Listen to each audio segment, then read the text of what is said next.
हम पढ़ेंगे कि जो ह्यूमन बींग्स हैं उनके अंदर कैसे न्यूट्रिशन होता है, ठीक है, और कौन सा सिस्टम है जो कि डाइजेशन में हेल्प करता है, एब्जॉर्प्शन में हेल्प करता है, ठीक है। तो इट मीन्स हम यहाँ पर जो आगे जो टॉपिक डिस्कस करने जा रहे हैं वो है digestive system in human beings, ठीक है।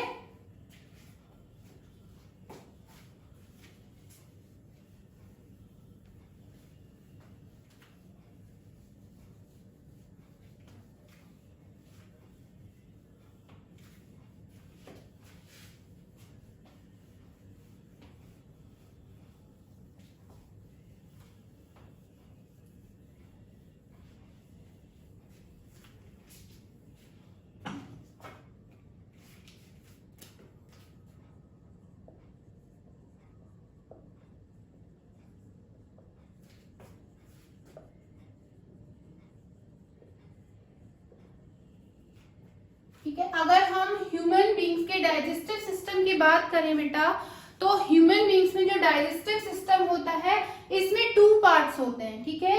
इसमें एक ट्यूब लाइक स्ट्रक्चर होती है जिसको हम एलिमेंट्री कैनाल कहते हैं। Alimentary canal is tube like structure, ठीक है। और इसके साथ साथ एलिमेंट्री कैनाल के साथ साथ यहां पर कुछ डाइजेस्टिव ग्लैंड्स भी होती हैं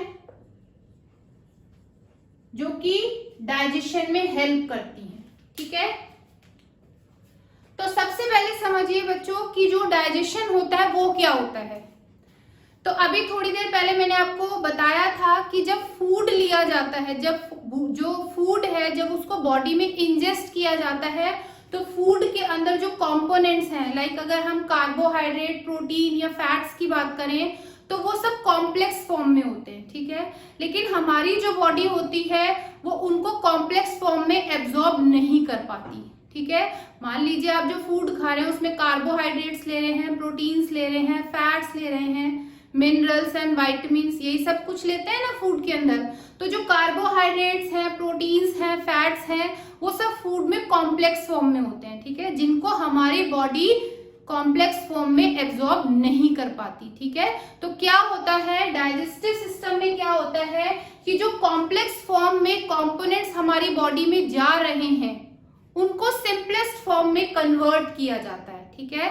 तो जब कॉम्प्लेक्स फॉर्म को सिंपलेस्ट फॉर्म में कन्वर्ट किया जाता है, फूड के अंदर जो भी कंपोनेंट्स हैं जैसे कि कार्बोहाइड्रेट, प्रोटीन्स और फैट्स, उनकी जो कॉम्प्लेक्स फॉर्म है उसको जब सिंपलेस्ट फॉर्म में कन्वर्ट किया जाता है तो उसी प्रोसेस को क्या कहते हैं, डाइजेशन, ठीक है। जैसे एक एग्जांपल से समझिए कि आप जो है कार्बोहाइड्रेट्स ले रहे हैं फूड के अंदर, और कार्बोहाइड्रेट्स के लिए आप क्या खाते हैं, चपाती खाते हैं, राइस खाते हैं। तो वहां पर जो कार्बोहाइड्रेट होता है वो किस फॉर्म में होता है, स्टार्च की फॉर्म में, ठीक है। वो किस फॉर्म में होता है, स्टार्च की फॉर्म में। तो जो स्टार्च होता है ना स्टूडेंट्स, वो कार्बोहाइड्रेट की कॉम्प्लेक्स फॉर्म है, दिस इज कॉम्प्लेक्स फॉर्म। तो फूड के अंदर जो कार्बोहाइड्रेट्स हम ले रहे हैं वो किस फॉर्म में जा रहा है हमारी बॉडी में, वो स्टार्च की फॉर्म में जा रहा है, जबकि हमारी बॉडी इसको स्टार्च की फॉर्म में एब्जॉर्ब नहीं कर पाती, ठीक है, मतलब यूज नहीं कर पाती। तो उस केस में जो स्टार्च है जो कि कॉम्प्लेक्स फॉर्म है, इसका सिंपलेस्ट फॉर्म में कन्वर्ट होना जरूरी होता है, ठीक है। और अगर हम कार्बोहाइड्रेट्स में सिंपलेस्ट फॉर्म की बात करें तो वो क्या होता है, ग्लूकोज, ठीक है, ठीक है ना। तो जो फूड हम खा रहे हैं जिसमें हम कार्बोहाइड्रेट्स ले रहे हैं उसमें हम क्या खा रहे हैं, हम स्टार्च ले रहे हैं, ठीक है ना। तो जो स्टार्च है वो कॉम्प्लेक्स फॉर्म है, लेकिन स्टार्च को हमारी बॉडी एब्जॉर्ब नहीं कर सकती। तो ये स्टार्च जो है इसको सिंपलेस्ट फॉर्म में कन्वर्ट किया जाता है। इट मींस इसको किस में कन्वर्ट किया जाता है, ग्लूकोज में कन्वर्ट किया जाता है, और इसी प्रोसेस को क्या कहा जाता है बेटा, डाइजेशन, ठीक है, ठीक है। और ये डाइजेशन की प्रोसेस किस में होती है, डाइजेस्टिव सिस्टम में, जिसमें कि हमारी बॉडी में कौन कौन सी चीजें हैं, एक तो एलिमेंट्री कैनाल, और इस एलिमेंट्री कैनाल के साथ कुछ डाइजेस्टिव ग्लैंड्स भी जुड़ी हुई होती हैं जो कि डाइजेशन में हेल्प करती हैं, ठीक है। तो अब हम बात करेंगे कि जो एलिमेंट्री कैनाल है, जो ट्यूब लाइक स्ट्रक्चर है, वो कहाँ से शुरू होता है और कहाँ पर खत्म होता है। तो उसके लिए हम सबसे पहले एलिमेंट्री कैनाल का डायग्राम बनाएंगे, ठीक है। उसके बाद जो भी डिफरेंट डिफरेंट पार्ट्स इसमें हम पढ़ते हैं उसके बारे में हम समझेंगे। तो डायग्राम ड्रॉ करेंगे सबसे पहले।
So this is the elementary canal of human beings.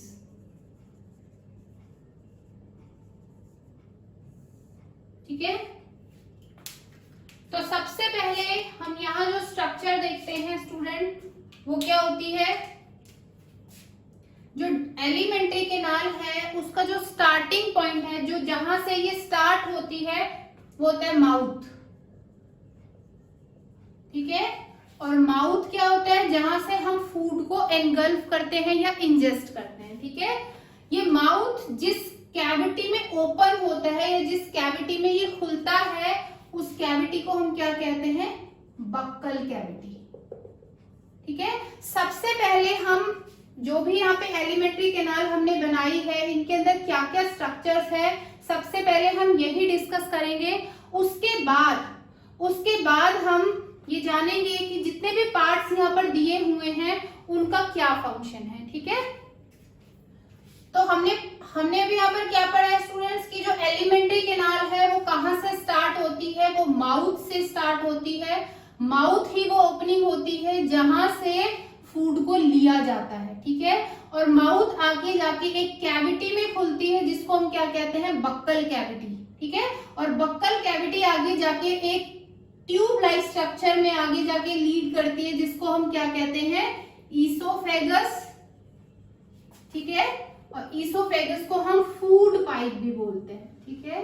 Oesophagus is also known as food pipe. ठीक है। आगे जाके जो ये ईसोफेगस है, ये यहाँ पर एक एक्सपेंडेड स्ट्रक्चर में ओपन होती है। इस स्ट्रक्चर को हम क्या कहते हैं, स्टमक। ठीक है। ये यहाँ पर क्या है, ये जो बड़ा सा पार्ट आपको नजर आ रहा है, ये जो सी शेप स्ट्रक्चर होती है, इसको हम क्या कहते हैं, स्टमक। ठीक है। स्टमक आगे जाकर किसमें खुलता है, स्टमक की जो ओपनिंग है वो कहाँ हो रही है, वो हो रही है इंटेस्टाइन में। ठीक है। और जो इंटेस्टाइन है उसको हम 2 पार्ट्स में डिवाइड करते हैं, small intestine and large intestine. ठीक है। तो यहाँ पर जो स्टमक है ये आगे जाके इंटेस्टाइन में खुल रहा है। ठीक है। ये क्या है, ये इंटेस्टाइन है, जिसमें से आप देख सकते हैं कि मैंने एक पार्ट को तो पतला बनाया है, जैसे कि ये ट्यूब लाइक स्ट्रक्चर जो कि कैसी है, ये पतली है, जबकि जो दूसरा पार्ट है इसको मैंने थोड़ा सा मोटा बनाया है। ठीक है, एक्चुअली जो ये पतला पार्ट मैंने बनाया है, जो पतली ट्यूब लाइक स्ट्रक्चर मैंने बनाई है, दिस इज स्मॉल इंटेस्टाइन। ठीक है, और स्मॉल इंटेस्टाइन इसको हम इसलिए कहते हैं क्योंकि इसका डायमीटर कम होता है, इसलिए नहीं कहते कि ये जो है इसकी लेंथ कम होती है। ठीक है, जो स्मॉल इंटेस्टाइन है उसका डायमीटर कम होता है, इसलिए हम इसको स्मॉल इंटेस्टाइन कहते हैं, जबकि जो लार्ज इंटेस्टाइन है उसका डायमीटर ज्यादा होता है। ठीक है, अगर हम स्मॉल इंटेस्टाइन की बात करें तो जो स्मॉल इंटेस्टाइन है वो लेंथ में काफी बड़ी होती है, काफी लंबी होती है। ठीक है, और अगर हम इसकी लेंथ की बात करते हैं स्टूडेंट्स, तो आप जान के हैरान हो जाएंगे कि कितनी लंबी होती है। ये 6 मीटर लंबी होती है।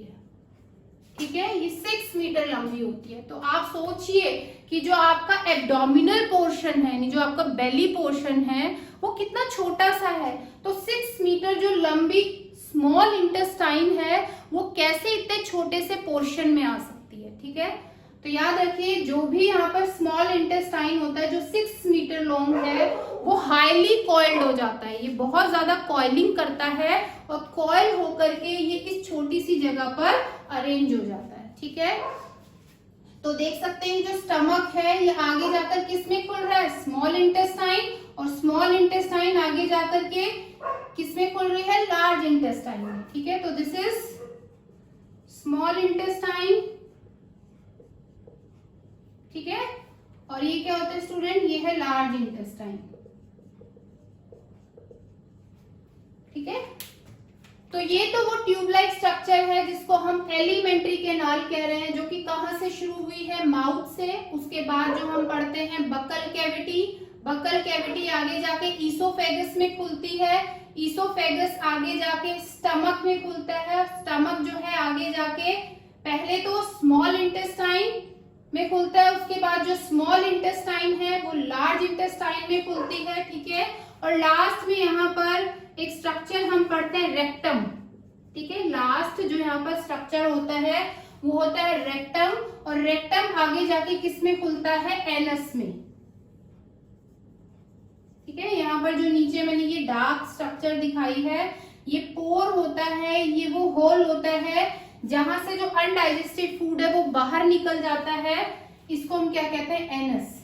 ठीक है, तो जो एलिमेंट्री कैनाल है वो शुरू तो कहां से होती है, वो माउथ से होती है, और कहां पर खत्म हो जाती है, एनस पर। ठीक है, तो 2 ओपनिंग्स होती हैं, जिसमें से जो ऊपर वाली ओपनिंग है जहां से फूड को लिया जाता है उसको हम माउथ कहते हैं, और जहां से अनडाइजेस्टेड फूड को बाहर निकाला जाता है उस ओपनिंग को हम क्या कहते हैं, एनस कहते हैं। ठीक है, तो अब हम बात करेंगे एसोसिएटेड डाइजेस्टिव ग्लैंड्स की। तो याद रखिए स्टूडेंट्स, यहाँ पर 2 ग्लैंड्स होती हैं जो कि इस पूरी एलिमेंट्री कैनाल से जुड़ी हुई होती है, और वो कौन कौन सी होती है, एक तो यहाँ पर ये होती है पैनक्रियाज। ठीक है, ये जो यू शेप्ड स्मॉल इंटेस्टाइन मैंने बनाई है, इसके बीच में एक लीफ लाइक स्ट्रक्चर मैंने बनाया है, इस ग्लैंड को हम क्या कहते हैं, पैनक्रियाज। ठीक है, और इसके साथ साथ यहाँ पर एक ग्लैंड और जुड़ी हुई होती है, वो कौन सी होती है, वो है लिवर। ठीक है,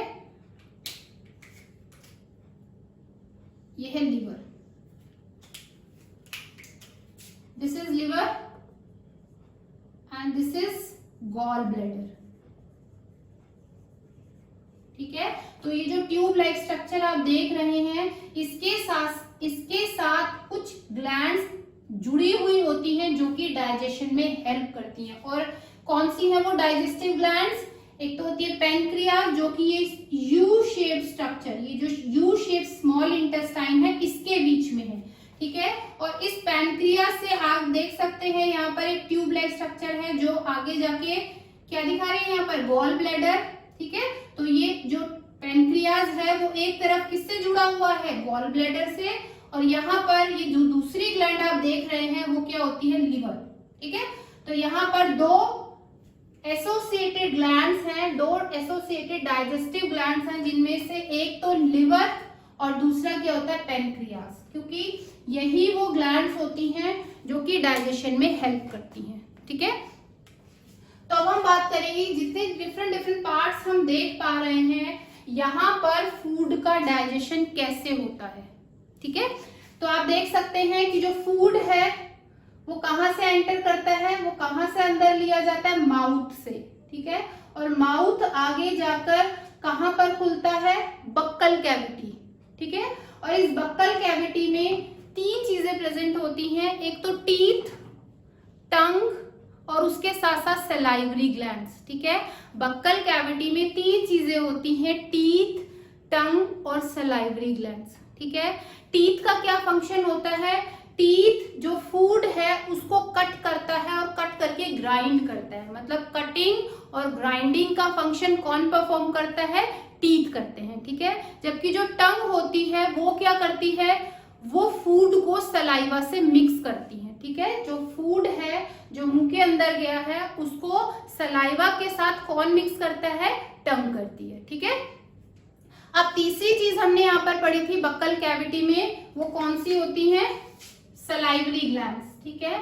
ये सलाइवरी ग्लैंड्स क्या करती हैं स्टूडेंट्स, ये सलाइवरी ग्लैंड्स सलाइवा सिक्रीट करती हैं और इस सलाइवा के अंदर एक बहुत इंपॉर्टेंट एंजाइम होता है सलाइवरी एमाइलेज, ठीक है। यही वो एंजाइम होता है जो कार्बोहाइड्रेट को डाइजेस्ट करता है और कार्बोहाइड्रेट में जो कि स्टार्च का, मैंने भी बताया था कि जो कार्बोहाइड्रेट है उसको किस फॉर्म में लिया जाता है, स्टार्च की फॉर्म में। तो यही वो एंजाइम होता है जो स्टार्च को सिंपलर फॉर्म में कन्वर्ट कर देता है, ठीक है। Not simplest form, simpler form, क्योंकि अभी जो फर्दर डाइजेशन है वो होना बाकी है, तो अभी हम क्या बोलेंगे, सिंपलर फॉर्म्स, ठीक है। तो यहाँ पर जो सलाइवरी एमाइलेज है वो किसके ऊपर काम करता है, वो स्टार्च के ऊपर काम करता है और इसको किस में चेंज कर देता है, इसको किस में चेंज कर देता है, सिंपलर कार्बोहाइड्रेट में, ठीक है। और ये क्या, इसको हम क्या कहते हैं, ये होता है सलाइवरी एमाइलेज, ठीक है।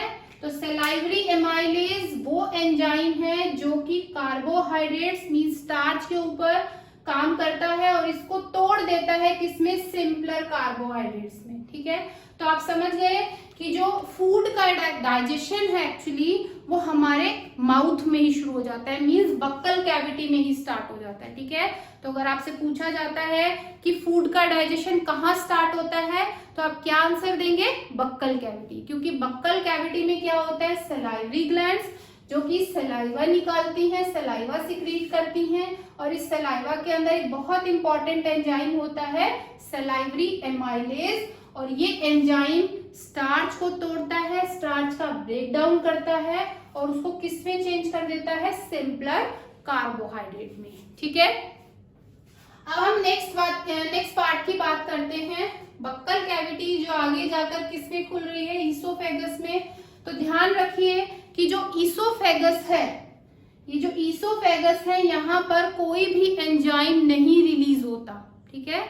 यहाँ पर कोई भी एंजाइम नहीं रिलीज होता, यहाँ पर एक्चुअली ये जो इसकी वॉल है, जो ईसोफेगस की वॉल है, इसके अंदर लगातार कॉन्ट्रैक्शन और रिलैक्सेशन होता है जिसकी वजह से जो फूड है वो धीरे धीरे करके नीचे आ जाता है, ठीक है। और ये जो लगातार कॉन्ट्रैक्शन और रिलैक्सेशन की प्रोसेस चलती है इसी को हम पेरिस्टैल्टिक मूवमेंट कहते हैं, ठीक है। तो एक्चुअली याद रखिए कि जो पेरिस्टैल्टिक मूवमेंट है वो सिर्फ और सिर्फ ईसोफेगस में नहीं होता, वो पूरी एलिमेंट्री कैनाल में होता है, ठीक है।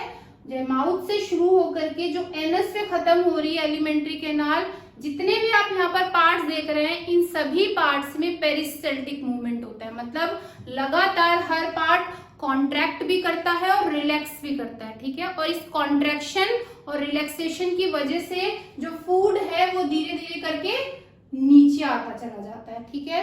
तो सिर्फ और सिर्फ ईसोफेगस में नहीं होता पेरिस्टैल्टिक मूवमेंट, पूरी एलिमेंट्री कैनाल में होता है, ठीक है। तो ईसोफेगस में याद रखिए स्टूडेंट्स, जो ईसोफेगस में यहाँ पर कोई भी एंजाइम रिलीज नहीं होता, यहाँ पर सिर्फ और सिर्फ जो फूड है वो इसी पैसेज के थ्रू, इस पाइप के थ्रू जो है वो स्टमक में आ जाता है। और ये कैसे आता है, क्योंकि यहाँ पर क्या हो रहे हैं, पेरिस्टैल्टिक मूवमेंट, ठीक है। तो क्यों यहाँ पर जो ये मूवमेंट हो रहे हैं, यहाँ जो कॉन्ट्रैक्शन और रिलैक्सेशन हो रहा है, क्यों हो रहा है? क्योंकि यहाँ पर जो वॉल है उसके अंदर मसल्स हैं, ठीक है, और मसल्स की ये यूनिक प्रॉपर्टी होती है कि वो कॉन्ट्रैक्ट भी करती हैं और रिलैक्स भी करती हैं, ठीक है। तो जब मसल्स में कॉन्ट्रैक्शन और रिलैक्सेशन होता है तो उसी की वजह से जो फूड है वो इस पाइप लाइक स्ट्रक्चर से बक्कल कैविटी से निकलता है और कहाँ एंटर करता है? स्टमक में, ठीक है। अब हम बात करते हैं कि जो स्टमक है, स्टमक के अंदर स्टमक की जो वॉल है, जो स्टमक की वॉल है उसमें क्या होती है? Gastric glands. उसमें क्या होती है स्टूडेंट्स? Gastric glands. एक्चुअली जो गैस्ट्रिक वर्ड यहाँ हम यूज करते हैं वो स्टमक के लिए करते हैं। जहां पर भी गैस्ट्रिक वर्ड आ जाएगा समझ लीजिए कि हम स्टमक की ही बात कर रहे हैं, ठीक है। तो स्टमक की वॉल के अंदर कुछ ग्लैंड्स प्रेजेंट होती है जिनको हम क्या कहते हैं? गैस्ट्रिक ग्लैंड, जो कि क्या सिक्रीट करती है? गैस्ट्रिक जूस, ठीक है। ये क्या करती है? Gastric juice, okay. अब इस गैस्ट्रिक जूस के अंदर 3 इंपॉर्टेंट चीजें होती हैं और वो कौन कौन सी होती हैं? HCl, पेप्सिन एंड म्यूकस, ठीक है। ये जो गैस्ट्रिक ग्लैंड जो कि स्टमक की वॉल में प्रेजेंट होती हैं, ये क्या सिक्रीट करती हैं? Gastric juice. और ये गैस्ट्रिक जूस में 3 इंपॉर्टेंट चीजें होती हैं, HCl, पेप्सिन एंड म्यूकस, ठीक है। तो यहाँ पर हम सबसे पहले देखते हैं कि जो HCl है जो यहाँ पर निकल रहा है इसका क्या फंक्शन होता है। तो याद रखिए स्टूडेंट्स कि जो HCl होता है वो यहाँ पर फूड के मीडियम को एसिडिक बनाता है, क्योंकि आप जानते हैं HCl क्या है? एक एसिड है। तो ये फूड के मीडियम को क्या बना देता है? एसिडिक बना देता है। और जब मीडियम एसिडिक हो जाता है तो उस केस में जो पेप्सिन एंजाइम है, ये जो पेप्सिन एंजाइम है ये प्रोटीन्स को तोड़ना स्टार्ट कर देता है। मतलब जो प्रोटीन्स है उनका ये ब्रेक डाउन करना स्टार्ट कर देता है, ठीक है। तो पेप्सिन क्या है? This is protein digesting enzyme, ठीक है। तो प्रोटीन को कौन डाइजेस्ट कर रहा है स्टमक के अंदर? पेप्सिन। और ऐसा ही क्यों कर पा रहा है? क्योंकि इसको एसिडिक मीडियम मिल गया है। और ये एसिडिक मीडियम कौन प्रोवाइड करता है? HCl, ठीक है। इसके साथ साथ जो HCl है उसका एक बहुत इंपॉर्टेंट फंक्शन और होता है। वो क्या होता है स्टूडेंट्स? कि जो भी हम फूड खा रहे हैं अगर उसके साथ कोई माइक्रो ऑर्गेनिजम्स अंदर चले जाते हैं, लाइक बैक्टीरिया, जर्म्स, अगर वो फूड के अंदर फूड के साथ अगर हम उनको खा लेते हैं तो ये जो HCl होता है ये उनको किल कर देता है, उनको मार देता है, ठीक है। तो एक तरह से यहाँ पर ये 2 इंपॉर्टेंट फंक्शन परफॉर्म कर रहा है। वो कौन कौन से?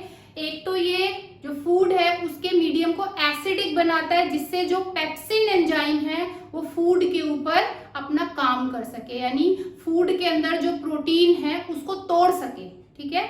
दूसरा इंपॉर्टेंट फंक्शन या इसका क्या होता है कि जो भी फूड के साथ जो जर्म्स, बैक्टीरिया स्टमक के अंदर चले जाते हैं उनको ये किल करता है, ठीक है।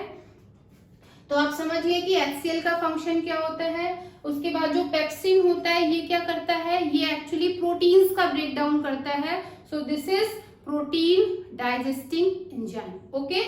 अब ये जो म्यूकस होता है, ये म्यूकस क्या करता है?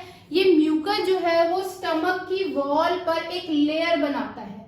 और ऐसा करने से क्या फायदा होता है? क्योंकि आप जानते हैं कि स्टमक के अंदर क्या रिलीज हो रहा है?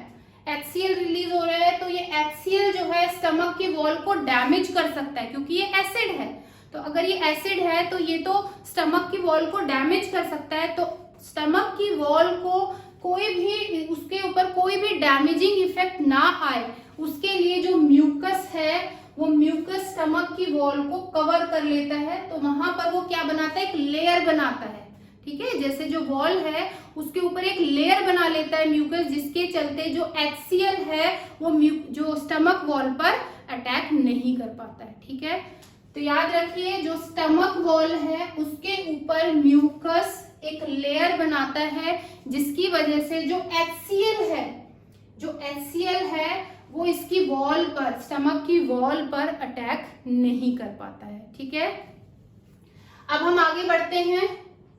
स्टमक आगे जाकर किस में खुल रहा है? यहाँ पर स्टमक के आगे हम कौन सा पार्ट पढ़ रहे हैं? स्मॉल इंटेस्टाइन, ठीक है, ठीक है। स्मॉल इंटेस्टाइन में क्या होता है स्टूडेंट्स, स्मॉल इंटेस्टाइन की अगर हम बात करें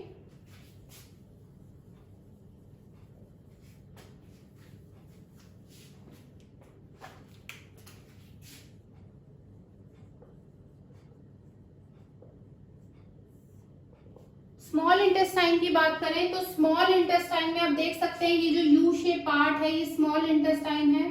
इसके अंदर पैनक्रियाज भी खुल रहा है और इसके साथ साथ यहाँ जो गॉल ब्लैडर है, ये जो गॉल ब्लैडर ब्लू कलर का स्ट्रक्चर आपको नजर आ रहा है वो भी यहीं पर खुल रहा है, ठीक है।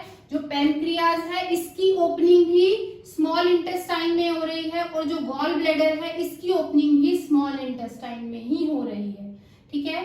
अब जो पैनक्रियाज होता है ये पैनक्रिएटिक जूस सिक्रीट करता है जिसमें कि क्या क्या चीजें होती हैं,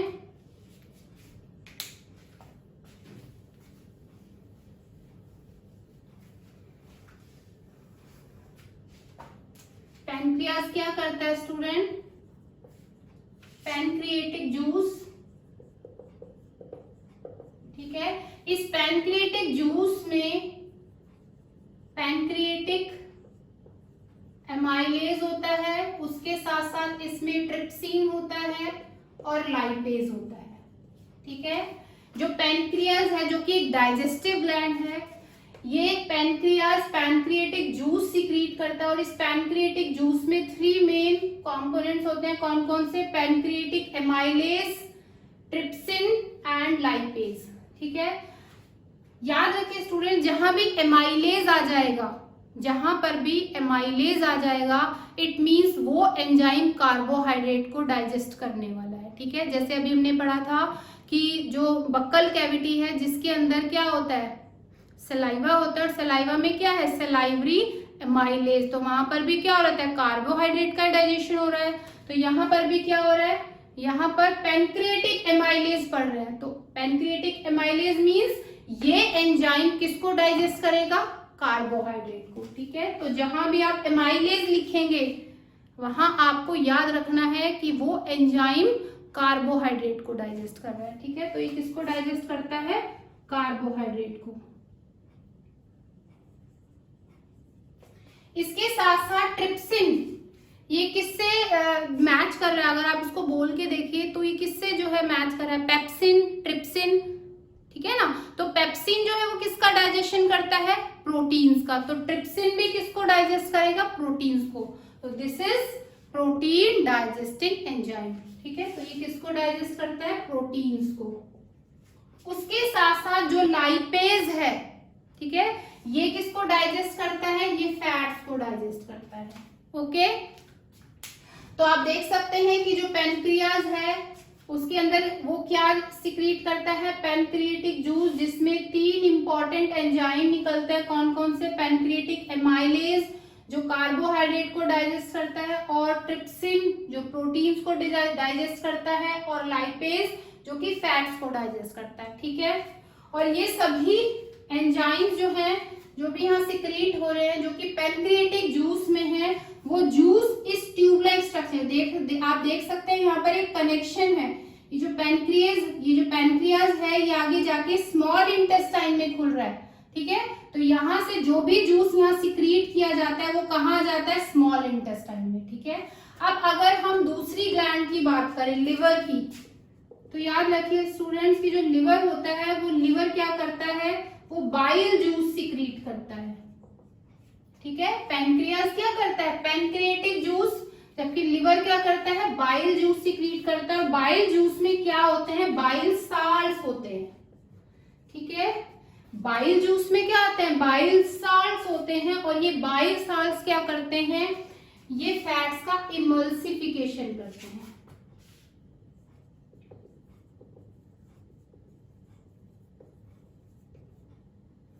ठीक है। जो बाइल सॉल्ट्स प्रेजेंट होते हैं ये फैट्स का इमल्सिफिकेशन करते हैं, मीन जो फैट के अंदर लार्ज ग्लोब्यूल्स होते हैं उनको ये स्मॉल ग्लोब्यूल्स में कन्वर्ट करता है, ठीक है। और ऐसा करने से क्या फायदा होता है स्टूडेंट्स की जो लाइपेज एंजाइम है, जो फैट को डाइजेस्ट करने वाला एंजाइम है, वो फैट के ऊपर इजिली ही काम कर पाए, ठीक है। अगर फैट के अंदर लार्ज ग्लोब्यूल्स होंगे तो लाइपेज उस पर काम नहीं कर पाएगा, वो उसको तोड़ नहीं पाएगा, ठीक है।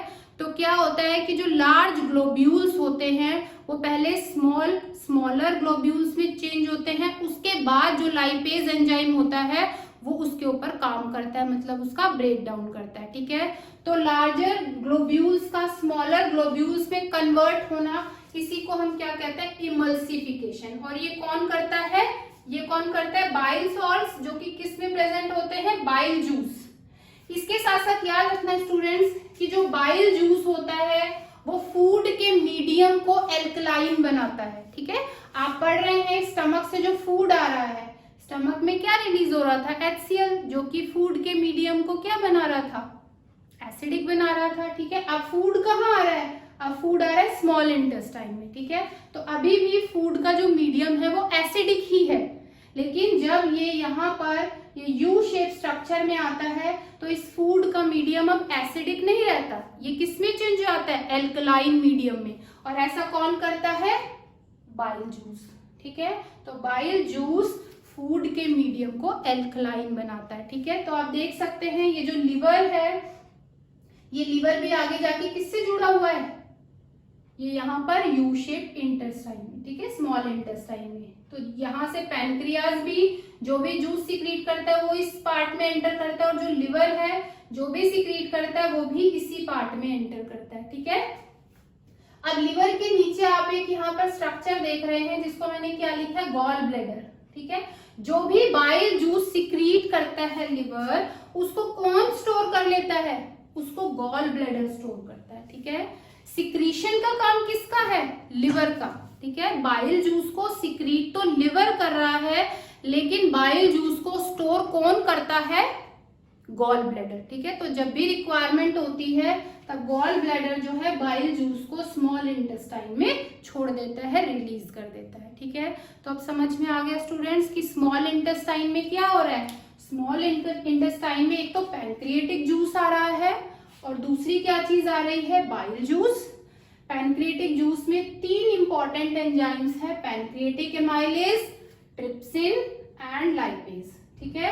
पैनक्रिएटिक एमाइलेज कार्बोहाइड्रेट का डाइजेशन कर रहे हैं, ट्रिप्सिन प्रोटीन्स का और लाइपेज फैट्स का, ठीक है। बाइल जूस में बाइल सॉल्ट्स प्रेजेंट होते हैं जो कि फैट्स का इमल्सिफिकेशन करते हैं, मतलब जो लार्ज ग्लोब्यूल्स हैं उनको वो स्मॉलर ग्लोब्यूल्स में तोड़ते हैं, जिससे जो लाइपेज एंजाइम है, जो लाइपेज एंजाइम है वो फैट्स का फर्दर ब्रेक डाउन कर सके, ठीक है। इसके साथ साथ जो बाइल जूस है वो फूड के मीडियम को क्या बनाते हैं, एल्कलाइन बनाते हैं। अगर यहाँ पर एल्कलाइन मीडियम नहीं होगा तो जितने भी एंजाइम यहाँ पर निकल रहे हैं वो कोई भी अपना काम नहीं कर पाएंगे। याद रखिए स्टूडेंट्स कि जितने भी एंजाइम्स यहाँ डिफरेंट पार्ट्स में निकल रहे हैं उनको एक पर्टिकुलर मीडियम चाहिए होता है। जैसे स्टमक के अंदर जो भी एंजाइम रिलीज हो रहा था उसको अपना काम करने के लिए कौन सा मीडियम चाहिए था, एसिडिक। जबकि इंटेस्टाइन के अंदर जितने भी एंजाइम्स रिलीज हो रहे हैं उनको अपना काम करने के लिए कैसा मीडियम चाहिए, एल्कलाइन। तो जब कभी मीडियम नहीं मिलेगा तो ये एंजाइम भी काम नहीं कर पाएंगे, ठीक है। अब हम बात करेंगे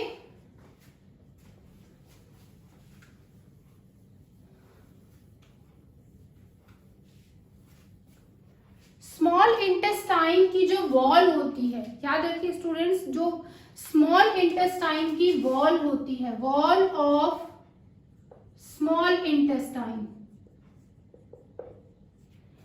उनके अंदर भी इंटेस्टाइनल ग्लैंड्स होती हैं। उनमें भी क्या होती है, इंटेस्टाइनल ग्लैंड्स। जैसे अभी आपने पढ़ा कि जो स्टमक है उसकी वॉल में क्या होती है, गैस्ट्रिक ग्लैंड्स होती हैं। इसी तरह से जो स्मॉल इंटेस्टाइन की वॉल है उनमें क्या प्रेजेंट है, इंटेस्टाइनल ग्लैंड्स। और ये इंटेस्टाइनल ग्लैंड्स में डिफरेंट एंजाइम्स प्रेजेंट होते हैं जो कि क्या काम करते हैं,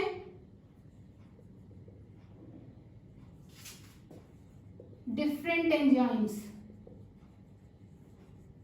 ठीक है, जो कि क्या काम करते हैं, जो कार्बोहाइड्रेट को भी डाइजेस्ट करते हैं, प्रोटीन्स को भी डाइजेस्ट करते हैं, इसके साथ साथ ये फैट्स को भी डाइजेस्ट करते हैं, ठीक है। ये तीनों ही कंपोनेंट्स अभी तक आप पढ़ रहे थे ना, ठीक है। तो इनको ये डाइजेस्ट करते हैं और डाइजेस्ट करने के बाद ये कार्बोहाइड्रेट को सिंपलेस्ट फॉर्म में कन्वर्ट कर देते हैं, मींस यहाँ पर क्या बना देते हैं, ग्लूकोज, ठीक है। और प्रोटीन्स को ये किस में कन्वर्ट कर देते हैं, एमिनो एसिड्स। उसके साथ साथ यहाँ पर फैट्स किस में कन्वर्ट हो जाते हैं, फैटी एसिड्स एंड ग्लिसरॉल, ठीक है। तो यहाँ पर कार्बोहाइड्रेट ग्लूकोज में कन्वर्ट हो जाते हैं with the help of intestinal. देखो जो इंटेस्टाइनल ग्लैंड्स हैं ये क्या कर रही हैं, ये इंटेस्टाइनल जूस सिक्रीट कर रही हैं, ठीक है। यहाँ पर हम पहले लिखेंगे कि जो इंटेस्टाइनल ग्लैंड्स हैं वो क्या सिक्रीट कर रही हैं, इंटेस्टाइनल जूस, ठीक है। इस जूस के अंदर डिफरेंट एंजाइम्स हैं, ठीक है। इस जूस के अंदर जो कि कौन सिक्रीट कर रहा है, इंटेस्टाइनल ग्लैंड्स, उनमें डिफरेंट एंजाइम्स हैं और वो डिफरेंट एंजाइम्स क्या कर रहे हैं, कार्बोहाइड्रेट को सिंपलेस्ट फॉर्म में कन्वर्ट कर रहे हैं, प्रोटीन्स को सिंपलेस्ट फॉर्म में कन्वर्ट कर रहे हैं और फैट्स को भी ये सिंपलेस्ट फॉर्म में कन्वर्ट कर रहे हैं। इसका मतलब कि जो डाइजेशन की प्रोसेस है वो कहाँ कंप्लीट हो जाती है, स्मॉल इंटेस्टाइन में, ठीक है। तो small intestine is the site of complete digestion, ठीक है। तो कौन कौन से यहाँ जूसेस होते हैं, कौन कौन से यहाँ एंजाइम्स होते हैं, ये आप हायर क्लासेस में पढ़ेंगे, ठीक है। तो यहाँ पर आपको सिर्फ और सिर्फ इतना याद रखना है कि जो स्मॉल इंटेस्टाइन है उसकी जो वॉल होती है उनमें क्या प्रेजेंट होती है, इंटेस्टाइनल ग्लैंड्स जो कि इंटेस्टाइनल जूस सिक्रीट करती हैं जिसमें डिफरेंट एंजाइम्स होते हैं और डिफरेंट एंजाइम जो हैं, जो कार्बोहाइड्रेट है, प्रोटीन है, फैट्स हैं, उनको सिंपलेस्ट फॉर्म में कन्वर्ट कर देते हैं, ठीक है। तो आपसे कभी कभी पूछ भी लेते हैं कि कार्बोहाइड्रेट की सिंपलेस्ट फॉर्म बताइए या प्रोटीन्स की सिंपलेस्ट फॉर्म बताइए या फिर फैट्स की सिंपलेस्ट फॉर्म बताइए, तो आप बता सकते हैं कार्बोहाइड्रेट की सिंपलेस्ट फॉर्म ग्लूकोज, प्रोटीन्स की simplest form amino acids, fats की simplest form fatty acids and glycerol, ठीक है। तो यही वो फॉर्म्स होती हैं, यही वो सिंपलेस्ट फॉर्म्स होती हैं जिनको हमारी बॉडी एब्जॉर्ब कर लेती है, ठीक है। इन्हीं फॉर्म्स को एब्जॉर्ब कर सकती है। लाइक अगर हम बात करें कि प्रोटीन्स की जो कॉम्प्लेक्स फॉर्म है, ये जो कार्बोहाइड्रेट की कॉम्प्लेक्स फॉर्म है, उनको हमारी बॉडी डाइजेस्ट नहीं कर सकती, ठीक है। इसीलिए इन कॉम्प्लेक्स फॉर्म को सिंपलेस्ट फॉर्म में कन्वर्ट करना होता है, ठीक है। और ये किसकी हेल्प से होता है, ये किसकी हेल्प से होता है, एंजाइम्स की हेल्प से, ठीक है। तो आप समझ सकते हैं कि हमारी बॉडी में एंजाइम्स का कितना बड़ा रोल है, ठीक है। बिना एंजाइम्स के आप सोच सकते हैं कि जो भी फूड हम खा रहे हैं उसका ब्रेकडाउन हो जाए, नहीं। तो जो भी फूड हम लेते हैं, जो भी फूड को हम कॉम्प्लेक्स फॉर्म में खा रहे हैं, उनको सिंपलेस्ट फॉर्म में कौन कन्वर्ट करता है, एंजाइम्स। और इनको हम क्या नाम देते हैं बच्चों, इनको हम कहते हैं बायोलॉजिकल कैटलिस्ट, ठीक है। इनको हम क्या कहते हैं, बायोलॉजिकल कैटलिस्ट। और यही वो इम्पोर्टेंट चीज होती है जिसके थ्रू जो है हमारी बॉडी में डाइजेशन हो पाता है, मतलब जो कॉम्प्लेक्स फॉर्म है वो सिंपलेस्ट फॉर्म में कन्वर्ट होती है, ठीक है। अब हम बात करते हैं कि जो स्मॉल इंटेस्टाइन है जिसमें कि जो डाइजेशन है वो पूरी तरह से कंप्लीट हो चुका होता है, ठीक है। तो नेक्स्ट हम यहाँ पर जो प्रोसेस पढ़ेंगे वो है एब्जॉर्प्शन। एब्जॉर्प्शन का मतलब कि जब फूड हमारी बॉडी में पूरी तरह से डाइजेस्ट हो जाता है, अब वो कहाँ एब्जॉर्ब कर लिया जाता है, ब्लड में, ठीक है। और ब्लड जो है वो पूरी बॉडी में सर्कुलेट करता है और इस सर्कुलेशन से वो डिफरेंट सेल्स तक फूड को पहुंचा देता है, ठीक है। तो यहाँ पर जो स्मॉल इंटेस्टाइन है जिसमें कि जो डाइजेशन है वो कंप्लीट हो चुका है, अब उसका क्या होता है, एब्जॉर्प्शन, ठीक है। तो याद रखिए स्टूडेंट, जो इंटेस्टाइन की वॉल है, लाइक ये जो स्मॉल इंटेस्टाइन की वॉल है, इसके सरफेस पे ऐसे फिंगर लाइक प्रोजेक्शंस होते हैं, ठीक है। जो स्मॉल इंटेस्टाइन की वॉल है इसके सरफेस पे ऐसे फिंगर लाइक प्रोजेक्शंस होते हैं जिनको हम क्या कहते हैं, विलाई, ठीक है। इनको हम क्या कहते हैं, विलाई। और इनके अंदर यहाँ पर ये ब्लड वेसल्स होते हैं। ये क्या है? ये ब्लड वेसल्स हैं, ठीक है।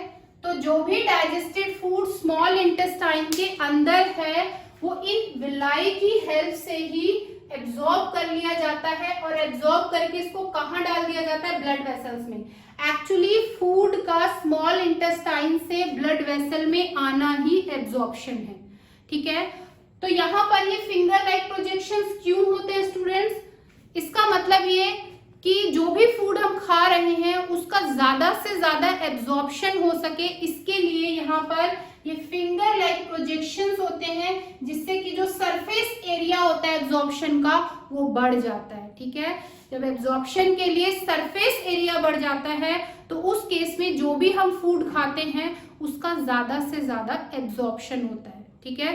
तो बड़ा इंपॉर्टेंट क्वेश्चन आपसे पूछते हैं कि जो विलाई है स्मॉल इंटेस्टाइन में, जो फिंगर लाइक प्रोजेक्शंस आप देख रहे हैं जिनको हम विलाई कहते हैं, इनका क्या पर्पस होता है, ठीक है। विलाई क्यों प्रेजेंट है? तो विलाई के बनने से, ये फिंगर लाइक प्रोजेक्शन से बनने से जो वॉल है उसका सरफेस एरिया बढ़ जाता है, और जितना ज्यादा सरफेस एरिया होगा उतना ही ज्यादा हमारी बॉडी में फूड का एब्जॉर्प्शन होगा, ठीक है। तो आप एब्जॉर्प्शन को समझ गए कि एब्जॉर्प्शन क्या होता है, कि जब स्मॉल इंटेस्टाइन में डाइजेशन कंप्लीट होता है वो अब कहाँ आ जाता है? ब्लड वेसल्स में, जो कि कहाँ प्रेजेंट है? इन विलाई के अंदर। इन ब्लड वेसल्स में इस फूड को ले लिया जाता है, और इसी प्रोसेस को हम क्या कहते हैं? एब्जॉर्प्शन, ठीक है। और इन ब्लड वेसल्स में जो भी ब्लड सर्कुलेट कर रहा है वो ब्लड अब डाइजेस्टेड फूड को बॉडी की डिफरेंट सेल्स में पहुंचा देता है, ठीक है। तो यहाँ पर हम देखते हैं कि जो स्मॉल इंटेस्टाइन है उसके अंदर फूड का कंप्लीट डाइजेशन भी हो चुका है, उसके साथ साथ जो डाइजेस्टेड फूड है उसका एब्जॉर्प्शन भी हो चुका है, ठीक है। तो अब क्या बचता है? अब फूड का वो पार्ट बचता है जिसका डाइजेशन नहीं हुआ है, ठीक है। तो मतलब अब अनडाइजेस्टेड फूड बच चुका है यहाँ पर, जो कि कहाँ जाता है स्टूडेंट्स? अब ये अनडाइजेस्टेड फूड कहाँ एंटर करता है? लार्ज इंटेस्टाइन में। आप देख सकते हैं this part is large intestine, ठीक है। तो यहाँ जो अनडाइजेस्टेड फूड है वो अब लार्ज इंटेस्टाइन में प्रेजेंट पहुंच जाता है, और लार्ज इंटेस्टाइन में कोई भी यहाँ पर एंजाइम कुछ नहीं यहाँ पर सिक्रीट होता, सिर्फ और सिर्फ क्या होता है? जो अनडाइजेस्टेड फूड है उसमें से ज्यादा वाटर का एब्जॉर्प्शन हो जाता है, ठीक है। थोड़े बहुत विलाई जो है वो लार्ज इंटेस्टाइन में भी प्रेजेंट होते हैं, और इन विलाई के थ्रू जो अनडाइजेस्टेड फूड है वहां से वाटर को ले लिया जाता है, ठीक है ना। जो अनडाइजेस्टेड फूड है उसमें से मैक्सिमम वाटर का एब्जॉर्प्शन हो जाता है, जिसके चलते जो अनडाइजेस्टेड फूड है वो सॉलिड हो जाता है, ठीक है। सॉलिडिफिकेशन हो रहा है यहाँ पर, ठीक है। जो अनडाइजेस्टेड फूड है, जो अभी तक लिक्विड फॉर्म में था, उनमें उसमें से वाटर को ज्यादा से ज्यादा एब्जॉर्प्शन होने की वजह से जो अनडाइजेस्टेड फूड है वो कैसा हो गया है? सॉलिड हो गया है, ठीक है। तो जो सॉलिड अनडाइजेस्टेड फूड है वो कहाँ आता है? रेक्टम में आता है, और रेक्टम ही वो जगह होती है जहां पर अनडाइजेस्टेड फूड को टेम्परेरीली स्टोर किया जाता है, ठीक है। और फिर टाइम टू टाइम इस अनडाइजेस्टेड फूड, जिसको हम फीसिस बोलते हैं, ठीक है, इसको एनस के थ्रू बाहर निकाल दिया जाता है, ठीक है। ओके स्टूडेंट्स, इसके साथ साथ एक बात और याद रखिए कि जो स्टमक है, ये जो स्टमक है, यहाँ पर जो स्मॉल इंटेस्टाइन में इसकी ओपनिंग हो रही है, यहाँ पर एक मसल काम करती है। मैं यहाँ पर ऐसे डायग्राम में दिखा देती हूँ, आपको सिर्फ और सिर्फ याद रखना है, डायग्राम में शो नहीं करना, ठीक है। जो स्टमक है, जो स्टमक स्मॉल इंटेस्टाइन में खुल रहा है, यहाँ पर जो इसकी ओपनिंग है इसको कौन कवर करता है? स्फिंक्टर मसल, ठीक है। इस ओपनिंग में स्फिंक्टर मसल होती है, जिससे जो फूड है वो धीरे धीरे नीचे जाता है, ठीक है। आप देख सकते हैं कि स्टमक तो बहुत बड़ा है लेकिन स्मॉल इंटेस्टाइन बहुत पतली है, तो अगर फूड जो है वो एकदम नीचे ना जाए, धीरे धीरे जाए, तो इस चीज के लिए यहाँ जो ओपनिंग है यहाँ पर क्या होता है? स्फिंक्टर मसल्स होती हैं, जिसके चलते जो फूड है वो धीरे धीरे नीचे जाता है। इसी तरह से जो एनस है, यहाँ पर जो एनस है, यहाँ पर भी इसकी ओपनिंग में एनाल स्फिंक्टर होती है, यहाँ पर भी स्फिंक्टर मसल होती हैं जिसको हम एनाल स्फिंक्टर कहते हैं। और इन स्फिंक्टर मसल्स का क्या फंक्शन होता है, ये क्या करती हैं, जो फीसिस हैं उनको ये धीरे धीरे बॉडी से बाहर निकालती हैं। ठीक है, तो आप समझ गए कि हमारी बॉडी में जो डाइजेशन है वो किस तरह से हो रहा है, कहाँ पर डाइजेशन शुरू हो रहा है, कहाँ पर डाइजेशन जो है वो पूरी तरह से कंप्लीट हो रहा है।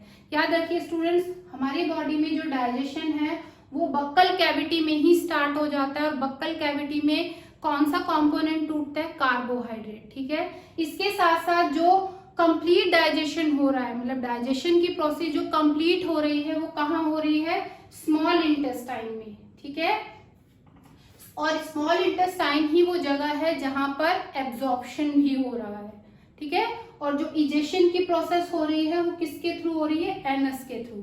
ठीक है, आप इस डायग्राम में एक यहाँ पर आउटग्रोथ भी देख रहे हैं स्टूडेंट, यहाँ पर जहां पर स्मॉल इंटेस्टाइन लार्ज इंटेस्टाइन में खुल रही है, इसको हम अपेंडिक्स बोलते हैं। इसको हम क्या कहते हैं, अपेंडिक्स। ठीक है, ये कुछ नहीं है, दिस इज वेस्टिजियल ऑर्गन। ठीक है, ये वेस्टिजियल ऑर्गन है। वेस्टिजियल ऑर्गन मीन्स वो ऑर्गन जो हमारी बॉडी में प्रेजेंट तो है लेकिन नॉन फंक्शनल है। ठीक है, तो ये एक तरीके से हमारी बॉडी में है बट इसका कोई फंक्शन नहीं है। आप देख सकते हैं इस पूरे डाइजेस्टिव सिस्टम में आपने कहीं भी इस पार्ट का कोई फंक्शन नहीं पढ़ा है। ठीक है, तो ऐसा पार्ट, ऐसा स्ट्रक्चर जो बॉडी में प्रेजेंट तो है बट नॉन फंक्शनल है, इनको हम क्या कहते हैं, वेस्टिजियल ऑर्गन। तो ये अपेंडिक्स जो कि स्मॉल इंटेस्टाइन और लार्ज इंटेस्टाइन के जंक्शन पर प्रेजेंट होता है, इसको हम क्या कहते हैं, अपेंडिक्स। ओके, तो अब आपको क्या करना है स्टूडेंट्स, आपको सबसे पहले ये डायग्राम बनाना है, इस डायग्राम की प्रैक्टिस करनी है, उसके साथ साथ अच्छे से इसकी लेबलिंग कीजिए। ठीक है, और बहुत इंपॉर्टेंट बात कि जितना भी आपने ये प्रोसेस पढ़ा है आप इसको एक बार में मत कीजिए। आप हेडिंग लिखिए कि जो बक्कल कैविटी है उसमें कौन कौन से पार्ट्स हैं, उनका क्या फंक्शन है। ठीक है, जब बक्कल कैविटी कंप्लीट हो जाए उसके बाद आप ईसोफेगस की बात कीजिए, ईसोफेगस में क्या हो रहा है। ठीक है, ईसोफेगस कंप्लीट करने के बाद आप स्टमक पे आ जाइए, स्टमक का हेडिंग लिखिए, स्टमक के अंदर कौन कौन से एंजाइम्स रिलीज हो रहे हैं और वो किस चीज को डाइजेस्ट कर रहे हैं वो आप लिखिए। फिर स्टमक के बाद पेनक्रियाज क्या फंक्शन परफॉर्म कर रहा है, पेनक्रियाज का हेडिंग लिखिए। उसके बाद लिवर का क्या फंक्शन है ये आप लिखिए। गॉल ब्लैडर क्या कर रहा है उसके फंक्शन को आप लिखिए। ठीक है, फिर आप स्मॉल इंटेस्टाइन हेडिंग लिखिए, स्मॉल इंटेस्टाइन में कहाँ कहाँ से सिक्रीशन आ रहे हैं और किस किस तरह से डाइजेशन हो रहा है उसको आप लिखिए। ठीक है, देन आप लार्ज इंटेस्टाइन लिखिए और लार्ज इंटेस्टाइन में क्या हो रहा है उसको आपने लिखना है। ठीक है, तो मेरे कहने का मतलब ये है कि सबसे पहले आप डायग्राम बनाएंगे, उसके बाद आप लेबलिंग करेंगे और लेबलिंग करने के बाद आप ये नहीं कि एक ही सांस में सब कुछ लिखना स्टार्ट करेंगे, नहीं, आपको हेडिंग्स लिखने हैं और हेडिंग्स के अंदर क्या कुछ फंक्शंस आप देख रहे हैं, लाइक स्टमक है, स्टमक के अंदर क्या हो रहा है, वो सारा कुछ आपको हेडिंग्स के मतलब पहले हेडिंग्स लिखने हैं उसके बाद उसको एक्सप्लेन करना है। ठीक है, तो आप इतने अच्छी तरह से आप इसको अगर रिवाइज करेंगे तो 100% ये टॉपिक आपका बहुत अच्छी तरह से प्रिपेयर हो जाएगा। ठीक है, तो आपको बिल्कुल इसी तरह से इसको प्रिपेयर करना है स्टूडेंट्स। ठीक है, तो आज का लेक्चर यहीं पर कंप्लीट हो जाता है, हम मिलेंगे नेक्स्ट लेक्चर में। Okay students, good bye and good luck.